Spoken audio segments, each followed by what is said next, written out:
এটা হচ্ছে জামালি। আমাদের মতোই বাদকদের একটু, আমরা যে এতদিন ধরে বাজানা একটু শিখেছি, শেখার চেষ্টা করেছি, তার একটু ইচ্ছা প্রকাশ করার জায়গা বাজনা। আমরা জানি আমাদের শিখলে কথা বলে, আমরা জানি তো মা। আজ কি বলছে? আজ একটা প্রবন্ধ বাদ্য বলছে। আমার গুরুজি ডক্টর শ্রী হরেকৃষ্ণ হালদার মহাশয়, ওনার থেকে আমি পাওয়া এই প্রবন্ধ বাদ্যটি হলো অদ্বৈত আচার্য। তাহলে কি বলছে? শ্রী শচী নন্দন পতিত পাপন নিতাই নিতাই বল ভাই, মৃদাঙ্গ বাজত ঘন ঘন তা যেন আজ যেন তিতাঙ্গ তাই, তিতাঙ্গ পুর হলো ঘন ঘন ছাই, ঘন ঘন বাজত অদ্বৈত পুত ঘন তাই। নমস্কার অদ্বৈত পুত ঘন তাই, নমস্কার অদ্বৈত পুত ঘন তাই, নমস্কার। আমরা একটা একটা করে আগে বাজিয়ে দেখে নেবো যে ঠিকঠাক বলছে কি। ঠিক আছে মা?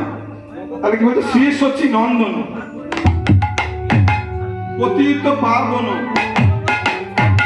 নিতাই নিতাই বল ভাই,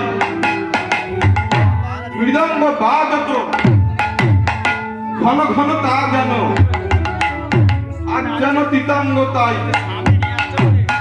তিতাঙ্গ পুর হলো ঘন ঘন ছাই, ঘন ঘন বাজত অদ্বৈত কুত ঘনতাই। নমস্কার অদ্বৈত কুত ঘনতাই, নমস্কার অদ্বৈত কুত ঘনতাই, নমস্কার।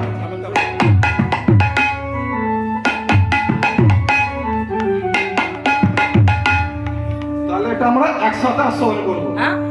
শ্রী সচ্চিনন্দন পতিত পাবন নিতাই নিতাই বল ভাই, মৃদঙ্গ বাজত ঘন ঘন তা যেন আজ যেন তিতাঙ্গ তাই, তিতাঙ্গ পুরল ঘন ঘন ছাই, ঘন ঘন বাজত অদ্বৈত কুত ঘন তাই।